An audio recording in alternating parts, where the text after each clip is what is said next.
기도해 주시기를 바라겠습니다. 그동안 한국교회는 구원만을 참 강조했습니다. 예수 믿어 천당이라는 그런 말들이 예수 믿어 천당, 우리 학교 다닐 때도 등 뒤에다가 크게 쓰고 다니는 분이 있어요. 그 단편적인 구원을 강조한 표현이었습니다. 오죽하면 10원도 아닌 구원을 받으려고 하느냐라는 농담이 있을 정도였죠. 그렇게 구원만을 강조한 한국교회는 지금 큰 시련을 맞이하게 되었습니다. 삶이 따라오지 않는 교인으로 그렇게 가득하게 교회를 채우도록 했기 때문입니다. 그래서 그런지 세상으로부터 손가락질을 당하는 안타까움이 곳곳에서 들립니다. 우리가 지금까지 로마서를 살펴본 결과 로마서가 구원만을 말씀하고 있습니까? 구원받은 성도들의 삶을 얼마나 강조하고 있다는 것을 우리가 알지 않았습니까? 하나님이 선하시고 기뻐하신 뜻을 분별하는 것로부터 시작해서 틀림이 아닌 다름을 해결하는 방법까지 다양하게 관계 회복을 말씀하고 있지 않습니까? 그래야만이 온전한 구원을 이루게 된다라고 로마서는 분명히 말씀하고 있고 교회가 가르쳐야 되는데 잘 못 가르쳤나 봅니다. 그렇게 잘 가르쳐서 그러면 그리스도를 따르는 그리스도인이 되어야 되는데 그렇지 못한 안타까운 부분들이 있습니다. 제가 진심으로 여러분들에게 부탁드리는 것이 있습니다. 온전한 구원을 이루십시오. 온전한 구원을 이루십시오. 그게 성경적인 가르침입니다. 그러면서 삶이 예배가 되는 온전한 구원을 이루기 위해서 어떤 삶의 교훈을 주는 마지막 강조한 것은 바울이 무엇일까? 그것은 교회가 하나가 되는 것입니다. 교회가 하나가 되어야 하는 이유가 있어요. 삼위일체 하나님이 한 분으로 존재하기 때문입니다. 예수님은 이 하나가 되는 것을 얼마나 강조했는지 몰라요. 예수님이 제자들을 놓고 마지막 기도한 기도의 내용이 요한복음 17장에 기록되어 있습니다. 17장 전체가 예수님의 기도입니다.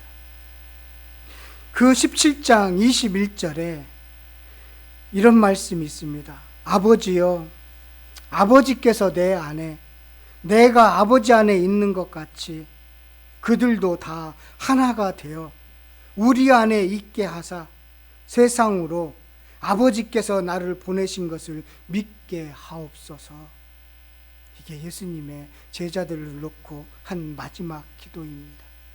그리고 혼자 겟세마네 동산에서 기도하신 것이지요. 예수님의 마지막 기도의 부탁처럼 우리가 하나가 되는 것은 의무나 목적이 아니라 당연한 것입니다.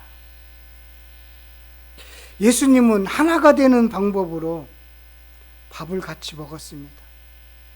예수님은 밥 먹자 목회를 했어요.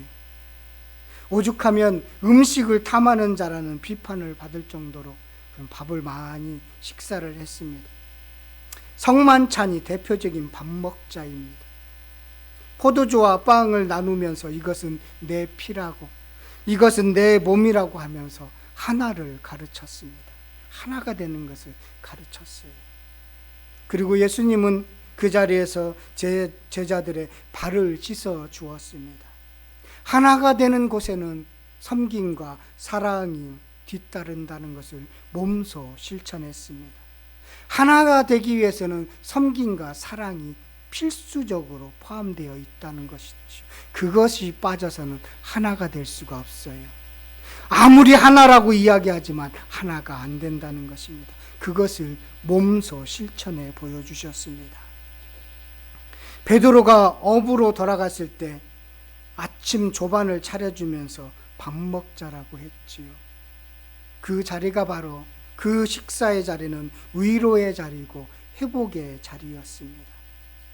이렇게 하나가 되는 과정에는 위로가 뒤따르고 회복이 뒤따르기 때문입니다. 예수님은 삭개오 집에서, 나사로의 집에서, 심지어 바리새인의 집에서 또 같이 밥을 먹었습니다. 그래서 교회 공동체는 밥을 먹는 식구입니다. 교회는 식구입니다. 그래서 교회는 하나가 되어야 합니다. 여러분의 가정도 하나가 되어야 합니다. 틀림이 아니라 다름을 넘어 이제 하나가 되어야 합니다. 그렇다면 의견 대립과 다툼이 있는데 어떻게 하나가 될 수 있는가? 우리와 같은 작은 공동체도 사는 것도 가진 것도 생각도 살아온 길도 다 다르지요. 정치적인 이념이나 중요하게 여기는 가치관이나 세계관도 다 다르지요. 그런데 바울뿐만 아니라 예수님도 하나가 되는 것이 하나님의 뜻이라고 강조하고 있습니다. 틀린 것이 아니라 다른데 어떻게 하나가 될 수 있는가? 예수님은 그 사실을 몸소 실천했다면 바울은 그것을 배워서 잘 정리했다고 보면 됩니다. 같은 흐름입니다. 어떻게 하면 하나가 될 수 있는가? 똑같아요. 예수님이 하셨던 걸 정리하신 겁니다. 1절과 7절이 첫 번째 방법입니다. 우리 1절과 7절 한 번 더 읽도록 하겠습니다. 1절 말씀 먼저 읽고요. 그 다음에 7절 읽겠습니다.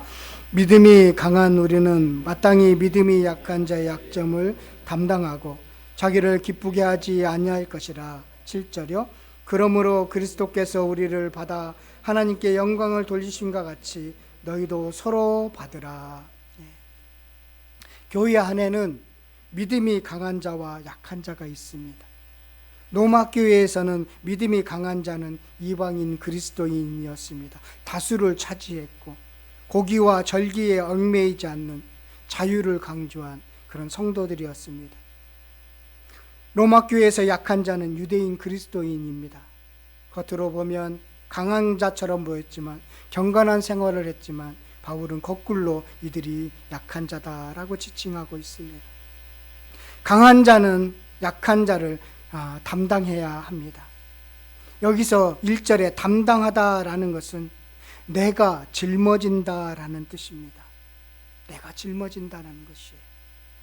자부심만 내세우지 말고 자기 자랑만 내세우지 말고 나는 이만큼 했고 어떤 위치에 있다라고 자랑하지 말고 약한 자의 짐을 짊어져야 합니다. 내가 할게, 당신 조금 쉬고 있어요. 요즘 직장생활 너무 힘들었죠. 제가 할게요.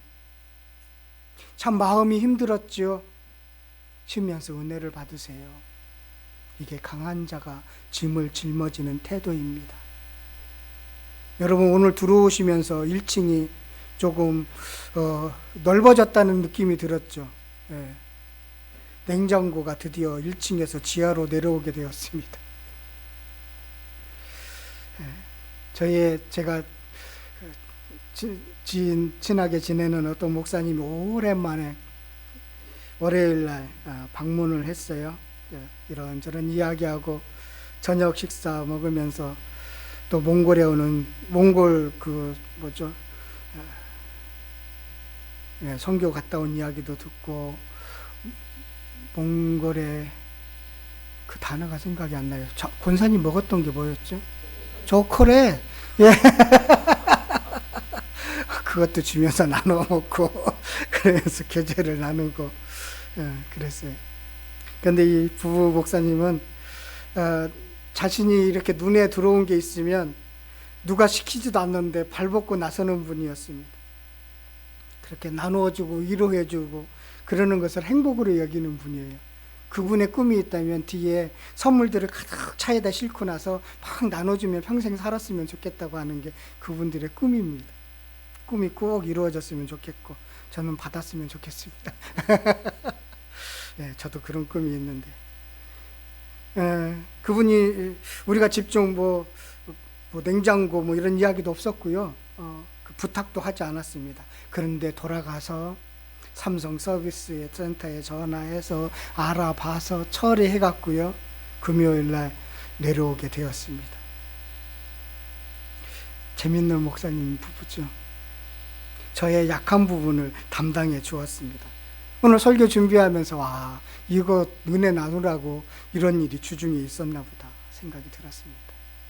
강한 사람이 약한 사람의 짐을 나눠서 짊어져야 오래 갈 수 있습니다. 가정이든 교회이든 회사이든 관계에서 약한 자의 짐을 짊어질 수 있는 여러분 강한 사람들이 되시기를 바라겠습니다. 짐을 짊어져라, 담당하라. 그것이 하나가 될 수 있는 길이다라는 것이지요. 7절에 보면 서로 받아야 된다. 하나님이 예수님을 받은 것처럼 서로 받아라라는 뜻으로 이야기하고 있습니다. 이 받아라라는 의미는요, 영접하라, 허락하라, 교제하라, 용납하라는 뜻이 가장 강합니다. 용납하라는 거예요. 그래야 하나가 될 수 있대요. 에베소서 4장 2절에 보면 어떻게 용납해야 되는지를 가르쳐주고 있습니다.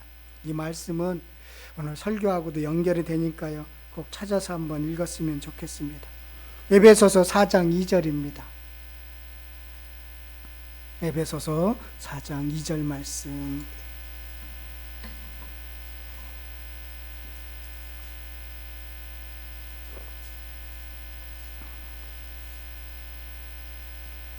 찾으셨습니까? 같이 읽도록 하겠습니다. 모든 겸손과 온유로 하고 오래 참음으로 사랑 가운데서 서로 용납하고.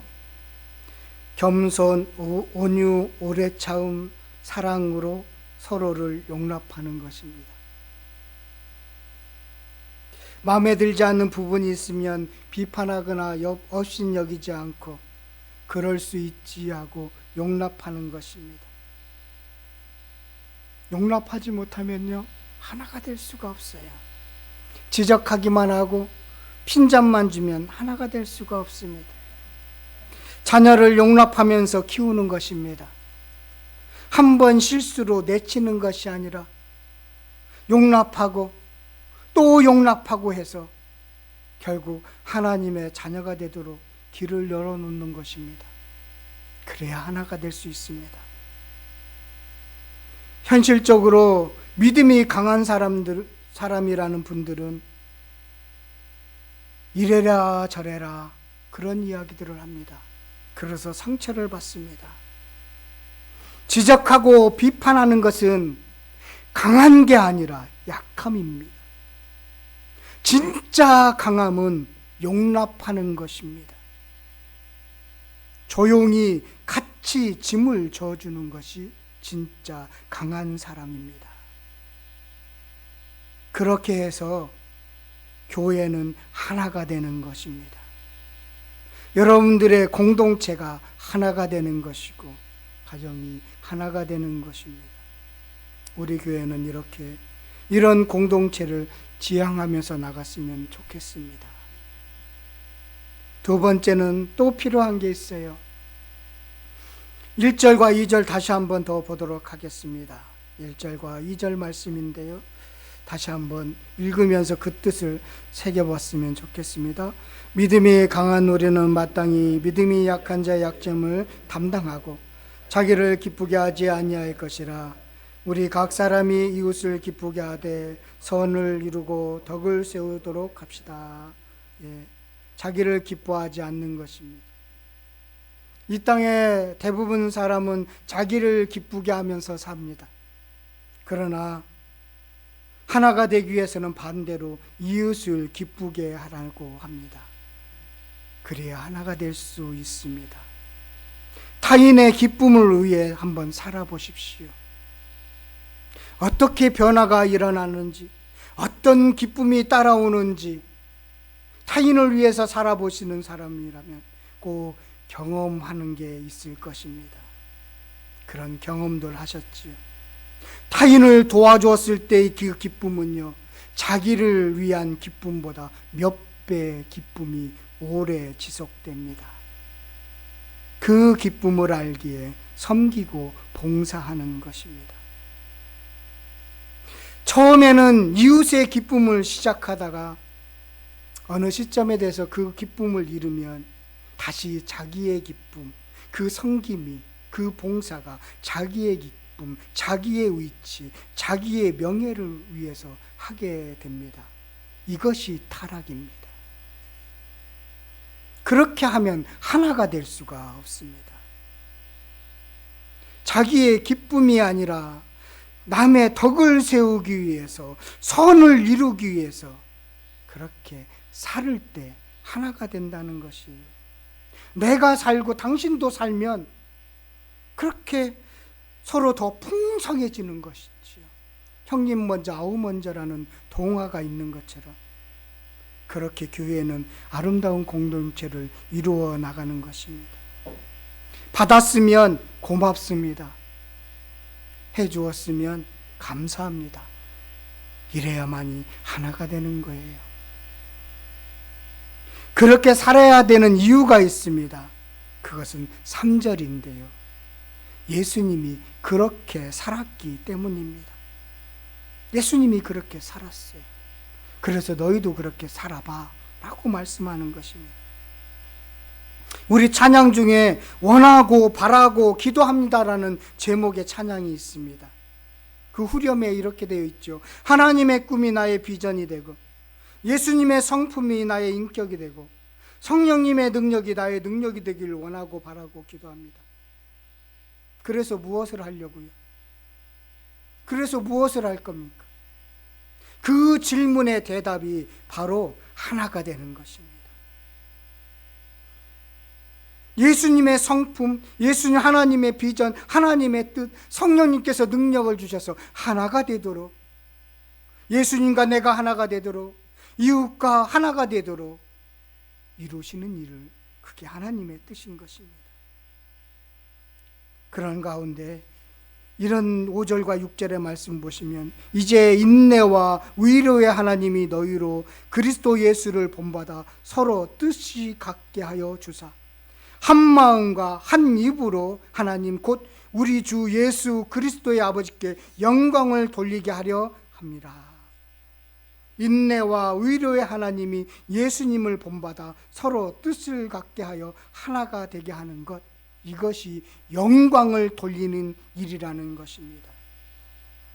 그래서 13절에 바울의 축복의 기도인데요, 13절에 소망의 하나님이 모든 기쁨과 평강을 믿음 안에서 너에게 충만하게 하사, 소망의 하나님이 기쁨과 평강을 충만하게 했어요. 성령의 능력으로 소망이 넘치게 하시기를 원하노라. 그렇게 하나가 될 때 기쁨과 평강이 넘치고 소망이 넘치게 된다는데 성령님께서 소망을 넘치게 해주시겠다는 거예요. 그게 하나 된 자의 기쁨이라는 것입니다. 그러면 우리는 사는 것도 다르고 먹는 것도 다르고 또 여러 가지 다른데 어떻게 하나가 될 수 있을까요? 먼저 비전을 함께 공유하는 것입니다. 그렇죠. 비전을 함께 공유하는 거예요. 제가 오래간만에 우리 교회 비전이 있다는 거 아시죠? 예, 한번 볼까요? 썼나? 예, 안에 있을 거예요. 비전 선언문이 있어요. 예, 주보 안에 보시면요, 이렇게 되어 있습니다. 우리는 말씀을 배우고 가르치는 제자가 되어 삶을 예배로 드리는 화목한 공동체입니다. 예, 이게 우리 교회의 비전이었습니다. 화목한 공동체를 이루어가는 것 같아요. 비전을 이루어가고 있다는 것을 느꼈습니다. 우리는 조그만 공동체이며 조금 더 주님께서 주님의 양을 돌보라고 보내주시면 돌볼 수 있는 힘이 조금씩 생긴 공동체, 화목한 공동체를 이루어가고 있다라는 생각이 들었습니다. 그렇지요? 네, 그렇지요. 바울이 진정으로 바라는 것이 어떻게 하면 하나가 될 수 있는 것인가? 어떻게 하면 한 뜻, 한 마음으로 복음을 전할 수 있을까? 바울은 오직 복음, 오직 십자가, 오직 부활의 목숨을 걸었습니다. 그럴 때 하나가 되는 것입니다. 이를 위해서 예수님도 그렇게 했다는 거예요. 8절에 보면 예수님이 이방인의 종이 되었어요. 그들을 구원하기 위해서요. 9절은 무슨 말씀이냐면 이방인들에게, 유대인들에게 유대인을 구하기 위해서 유대의 할례를 받은 것처럼, 또 이방인을 구원하기 위해서 긍휼을 베푸는 것처럼 예수님이 그렇게 하셨다는 거예요. 이방인이나 유대인이나 다 하나가 되기를 원하셨다는 거예요. 그래서 10절 이후의 말씀은 뭐죠? 이방인들도 하나님이 사랑하셨다라는 것을 알려주기 위해서 구약의 말씀을 쫙 나열하는 거예요. 이 유대인, 이방인들을 업신여기고 너희들 배운 게 없으니까, 말씀이 없으니까 고기 먹고 절기 안 지킨다라고 업신여기는 그 약한 자 유대인들, 그들을 향해서 아니야, 하나님은 그들에게도 긍휼을 베풀었고 그들이 죽게 돌아오도록 하는 것이 하나님의 뜻이니 하나가 되십시오. 하나가 되십시오. 자신의 즐거움이 아니라 약한 자와 강한 자가 서로 약점을 짊어져 받아들여야 합니다. 그래야 하나가 될 수 있습니다. 우리의 죄를 짊어지셨던 주님처럼 그렇게 하셔야 합니다. 그렇게 해야만이 하나가 될 수 있습니다. 어떻게 하나가 될 수 있나요? 그래서 믿음의 역사가 있어야 돼요. 인간적인 생각으로는 안 돼요. 우리의 힘으로는 안 돼요. 주님이 하실 수 있습니다. 주님이 성령님께서 여러분들에게 할 수 있도록 능력을 부어주실 것입니다. 그래서 우리 모두가 아름다운 하나의 공동체를 이루어 나가줄 줄 믿습니다. 여러분들의 가정, 여러분들의 관계가 하나가 되기를 원합니다. 우리 교회가 강한 자가 약한 자를 담당하고 용납해서 하나가 되기를 원합니다. 이를 위해서요, 서로 사랑합시다. 서로 섬기는 아름다운 신앙의 공동체, 하나의 공동체, 비전을 공유하는 공동체 되기를 간절히 바라겠습니다.